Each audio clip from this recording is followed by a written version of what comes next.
Cranford. By Elizabeth Cleghorn Gaskell. Chapter 15. A Happy Return. Before I left Miss Matty at Cranford, everything had been comfortably arranged for her. Even Mrs. Jameson's approval of her selling tea had been gained. That oracle had taken a few days to consider whether by so doing Miss Matty would forfeit her right to the privileges of society in Cranford. I think she had some little idea of mortifying Lady Glenmire by the decision she gave at last, which was to this effect, that whereas a married woman takes her husband's rank by the strict laws of precedence, an unmarried woman retains the station her father occupied. So Cranford was allowed to visit Miss Matty, and, whether allowed or not, it intended to visit Lady Glenmire. But what was our surprise, our dismay, when we learnt that Mr. and Mrs. Huggins were returning on the following Tuesday. Mrs. Huggins. Had she absolutely dropped her title, and so, in a spirit of bravado, cut the aristocracy to become a Huggins? She, who might have been called Lady Glenmire to her dying day. Mrs. Jameson was pleased. She said it only convinced her of what she had known from the first, that the creature had a low taste. But the creature looked very happy on Sunday at church, nor did we see it necessary to keep our veils down on that side of our bonnets on which Mr. and Mrs. Huggins sat, as Mrs. Jameson did, thereby missing all the smiling glory of his face, and all the becoming blushes of hers. I am not sure if Martha and Jem looked more radiant in the afternoon, when they, too, made their first appearance. Mrs. Jameson soothed the turbulence of her soul by having the blinds of her windows drawn down, as if for a funeral, on the day when Mr. and Mrs. Huggins received callers, and it was with some difficulty that she was prevailed upon to continue the St. James's Chronicle, so indignant was she with its having inserted the announcement of the marriage. Smiling glory and becoming blushes, Miss Matty's sale went off famously. She retained the furniture of her sitting room and bedroom, the former of which she was to occupy till Martha could meet with a lodger who might wish to take it, and into this sitting room and bedroom she had to cram all sorts of things, which were, the auctioneer assured her, bought in for her at the sale by an unknown friend. I always suspected Mrs. Fitzadam of this, but she must have had an accessory, who knew what articles were particularly regarded by Miss Matty on account of their associations with her early days. The rest of the house looked rather bare, to be sure, all except one tiny bedroom, of which my father allowed me to purchase the furniture for my occasional use in case of Miss Matty's illness. I had expended my own small store in buying all manner of comfits and lozenges, in order to tempt the little people whom Miss Matty loved so much to come about her. Tea in bright green canisters, and comfits in tumblers. Miss Matty and I felt quite proud as we looked round us on the evening before the shop was to be opened. Martha had scoured the boarded floor to a white cleanness, and it was adorned with a brilliant piece of oilcloth, on which customers were to stand before the table counter. The wholesome smell of plaster and whitewash pervaded the apartment. A very small Matilda Jenkins, licensed to sell tea, was hidden under the lintel of the new door, and 2 boxes of tea, with cabalistic inscriptions all over them, stood ready to disgorge their contents into the canisters.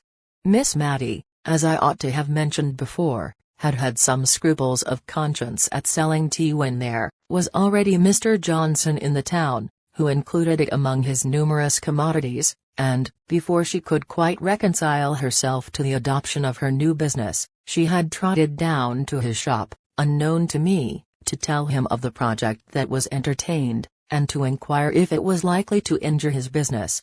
My father called this idea of hers great nonsense, and wondered how tradespeople were to get on if there was to be a continual consulting of each other's interests, which would put a stop to all competition directly.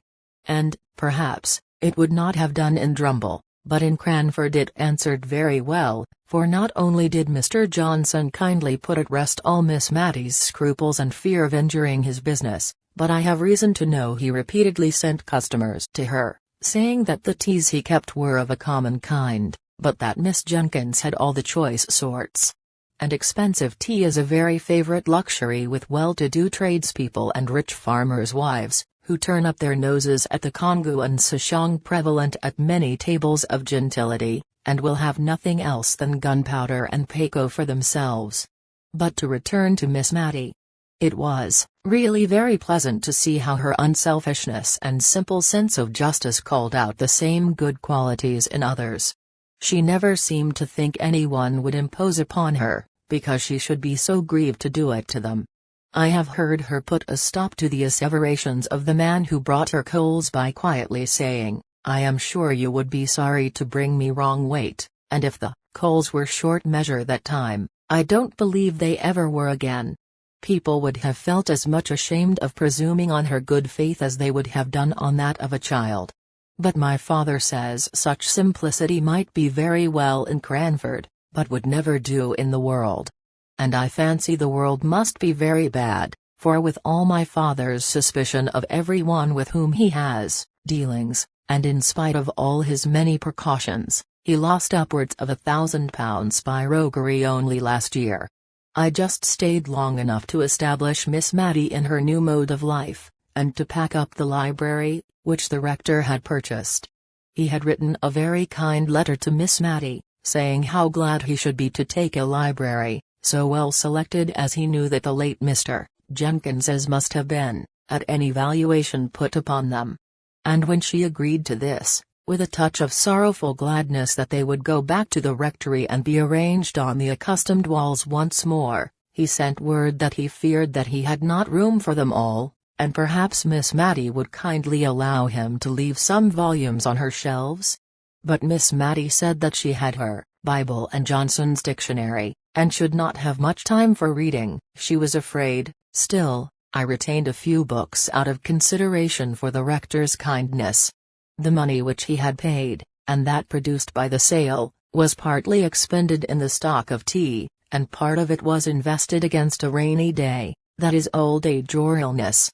It was but a small sum, it is true, and it occasioned a few evasions of truth and white lies, all of which I think very wrong indeed, in theory, and would rather not put them in practice, for we knew Miss Matty would be perplexed as to her duty if she were aware of any little reserve fund being made for her while the debts of the bank remained unpaid. Moreover, she had never been told of the way in which her friends were contributing to pay the rent. I should have liked to tell her this, but the mystery of the affair gave a piquancy to their deed of kindness which the ladies were unwilling to give up, and at first Martha had to shirk many a perplexed question as to her ways and means of living in such a house, but by and by Miss Matty's prudent uneasiness sank down into acquiescence with the existing arrangement. I left Miss Matty with a good heart. Her sales of tea during the first 2 days had surpassed my most sanguine expectations. The whole country round seemed to be all out of tea at once. The only alteration I could have desired in Miss Matty's way of doing business was, that she should not have so plaintively entreated some of her customers not to buy green tea, running it down as a slow poison, sure to destroy the nerves, and produce all manner of evil. Their pertinacity in taking it, in spite of all her warnings, distressed her so much that I really thought she would relinquish the sale of it, and so lose half her custom, and I was driven to my wits' end for instances of longevity entirely attributable to a persevering use of green tea. But the final argument, which settled the question, was a happy reference of mine, to the train oil and tallow candles which the Esquimaux not only enjoy but digest. After that she acknowledged that one man's meat might be another man's poison, and contented herself thenceforward with an occasional remonstrance when she thought the purchaser was too young and innocent to be acquainted with the evil effects green tea produced on some constitutions, and an habitual sigh when people old enough to choose more wisely would prefer it. I went over from Drumble once a quarter at least to settle the accounts, and see after the necessary business letters. And, speaking of letters, I began to be very much ashamed of remembering my letter to the Aga Jenkins, and very glad I had never named my writing to anyone. I only hoped the letter was lost. No answer came. No sign was made. About a year after Miss Matty set up shop, I received one of Martha's hieroglyphics, begging me to come to Cranford very soon. I was afraid that Miss Matty was ill, and went off that very afternoon, and took Martha by surprise when she saw me on opening the door. We went into the kitchen as usual, to have our confidential conference, and then Martha told me she was expecting her confinement very soon, in a week or two, and she did not think Miss Matty was aware of it, and she wanted me to break the news to her, for indeed, miss, continued Martha, crying hysterically, I'm afraid she won't approve of it, and I'm sure I don't know who is to take care of her as she should be taken care of when I am laid up. I comforted Martha by telling her I would remain till she was about again, and only wished she had told me her reason for this sudden summons, as then I would have brought the requisite stock of clothes. But Martha was so tearful and tender-spirited, and unlike her usual self, that I said as little as possible about myself, and endeavored rather to comfort Martha under all the probable and possible misfortunes which came crowding upon her imagination. I then stole out of the house door, and made my appearance as if I were a customer in the shop, just to take Miss Matty by surprise, and gain an idea of how she looked in her new situation. It was warm May weather, so only the little half-door was closed, and Miss Matty sat behind the counter, knitting an elaborate pair of garters. Elaborate they seemed to me, but the difficult stitch was no weight upon her mind, for she was singing in a low voice to herself as her needles went rapidly in and out. I call it singing, but I dare say a musician would not use that word to the tuneless yet sweet humming of the low worn voice.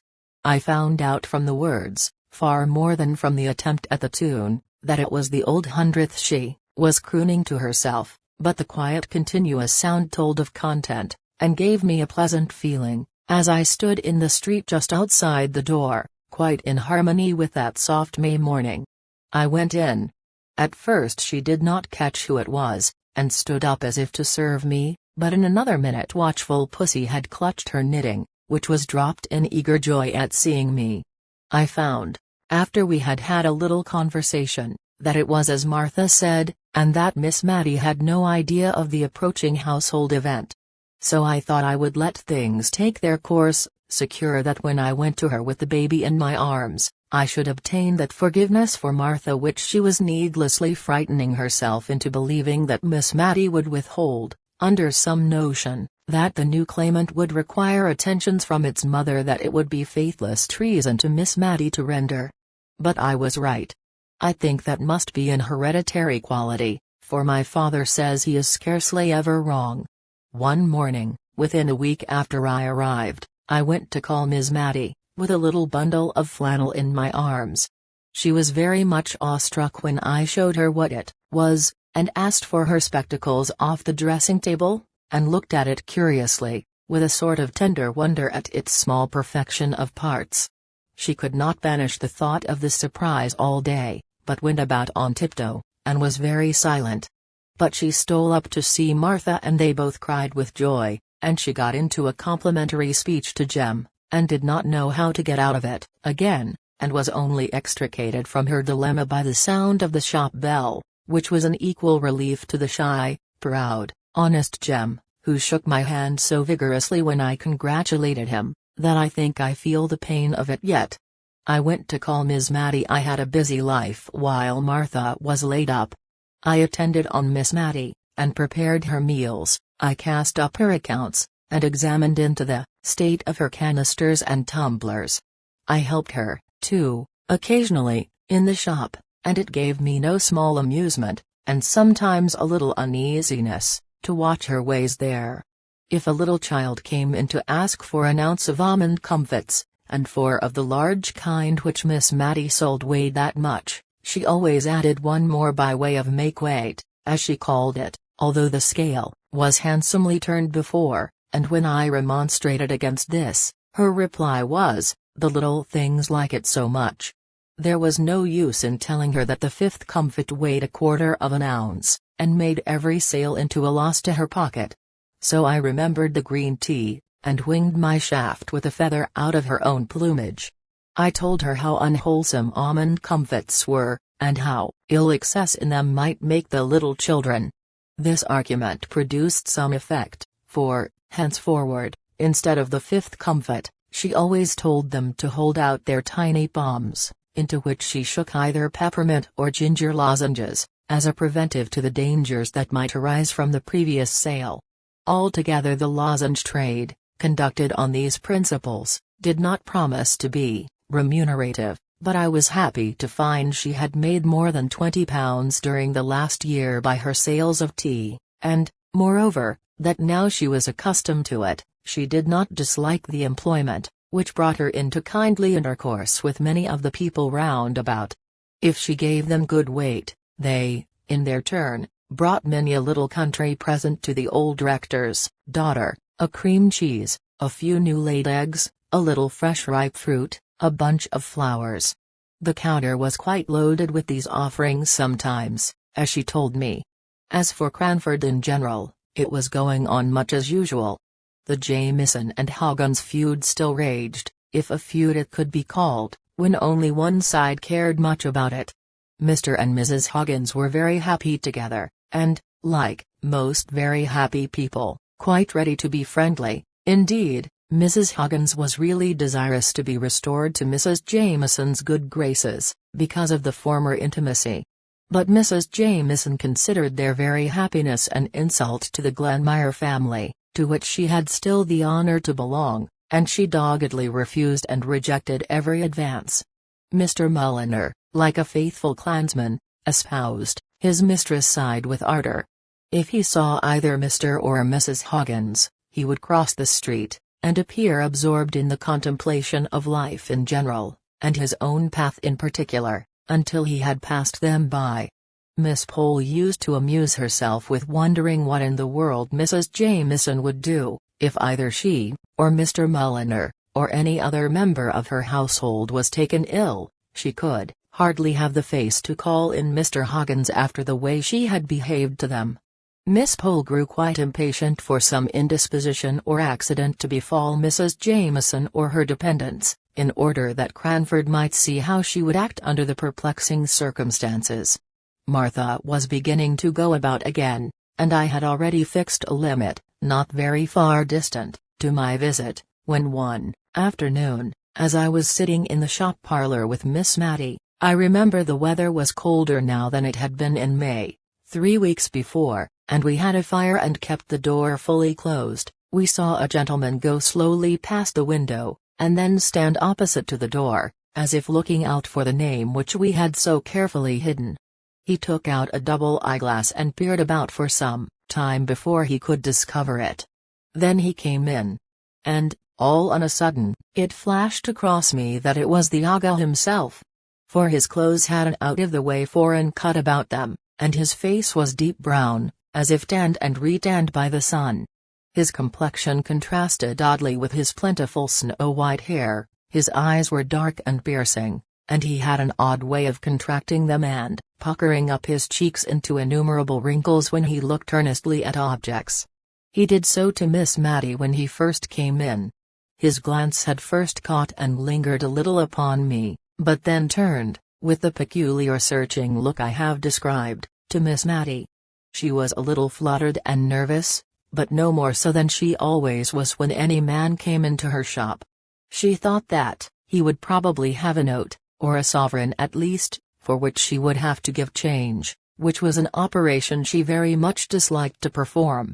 But the present customer stood opposite to her, without asking for anything, only looking fixedly at her as he drummed upon the table with his fingers, just for all the world as Miss Jenkins used to do. Miss Matty was on the point of asking him what he wanted, as she told me afterwards, when he turned sharp to me. "Is your name Mary Smith?" "Yes," said I. All my doubts as to his identity were set at rest, and I only wondered what he would say or do next, and how Miss Matty would stand the joyful shock of what he had to reveal. Apparently he was at a loss how to announce himself, for he looked round at last in search of something to buy, so as to gain time, and, as it happened, his eye caught on the almond comfits, and he boldly asked for a pound of those things. I doubt if Miss Matty had a whole pound in the shop, and, besides the unusual magnitude of the order, She was distressed with the idea of the indigestion they would produce, taken in such unlimited quantities. She looked up to remonstrate. Something of tender relaxation in his face struck home to her heart. She said, "It is, oh, sir. Can you be Peter?" and trembled from head to foot. In a moment he was round the table and had her in his arms, sobbing the tearless cries of old age. I brought her a glass of wine, for indeed her colour had changed so as to alarm me and Mr. Peter too. He kept saying, "I have been too sudden for you, Matty, I have, my little girl." I proposed that she should go at once up into the drawing-room and lie down on the sofa there. She looked wistfully at her brother, whose hand she had held tight, even when nearly fainting, but on his assuring her that he would not leave her, she allowed him to carry her upstairs. I thought that the best I could do was to run and put the kettle on the fire for early tea, and then to attend to the shop, leaving the brother and sister to exchange some of the many thousand things they must have to say. I had also to break the news to Martha, who received it with a burst of tears which nearly infected me. She kept recovering herself to ask if I was sure it was indeed Miss Matty's brother, for I had mentioned that he had grey hair, and she had always heard that he was a very handsome young man. Something of the same kind perplexed Miss Matty at tea-time, when she was installed in the great easy-chair opposite to Mr. Jenkins in order to gaze her fill. She could hardly drink for looking at him, and as for eating, that was out of the question. "I suppose hot climates age people very quickly," said she, almost to herself. "When you left Cranford you had not a grey hair in your head." "But how many years ago is that?" said Mr. Peter, smiling. "Ah, true. Yes, I suppose you and I are getting old. But still I did not think we were so very old. But white hair is very becoming to you, Peter," she continued, a little afraid lest she had hurt him by revealing how his appearance had impressed her. "I suppose I forgot dates too, Matty, for what do you think I have brought for you from India? I have an Indian muslin gown and a pearl necklace for you somewhere in my chest at Portsmouth." He smiled as if amused at the idea of the incongruity of his presence with the appearance of his sister, but this did not strike her all at once, while the elegance of the articles did. I could see that for a moment her imagination dwelt complacently on the idea of herself thus attired, and instinctively, she put her hand up to her throat, that little delicate throat which, as Miss Pole had told me, had been one of her youthful charms, but the hand met the touch of folds of soft muslin in which she was always swathed up to her chin, and the sensation recalled a sense of the unsuitableness of a pearl necklace to her age. She said, "I'm afraid I'm too old, but it was very kind of you to think of it. They are just what I should have liked years ago when I was young. So I thought, my little Matty. I remembered your tastes, they were so like my dear mother's." At the mention of that name the brother and sister clasped each other's hands yet more fondly, and, although they were perfectly silent, I fancied they might have something to say if they were unchecked by my presence, and I got up to arrange my room for Mr. Peter's occupation that night, intending myself to share Miss Matty's bed. But at my movement, he started up. "I must go and settle about a room at the George. My carpet bag is there too."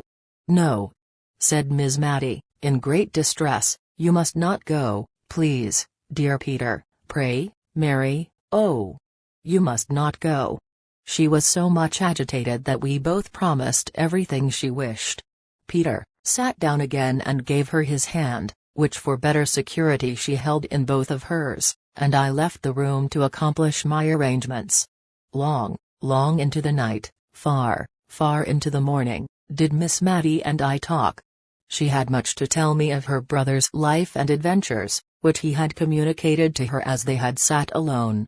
She said all was thoroughly clear to her, but I never quite understood the whole story, and when in after days I lost my awe of Mr. Peter enough to question him myself, he laughed at my curiosity, and told me stories that sounded so very much like Baron Munchausen's, that I was sure he was making fun of me.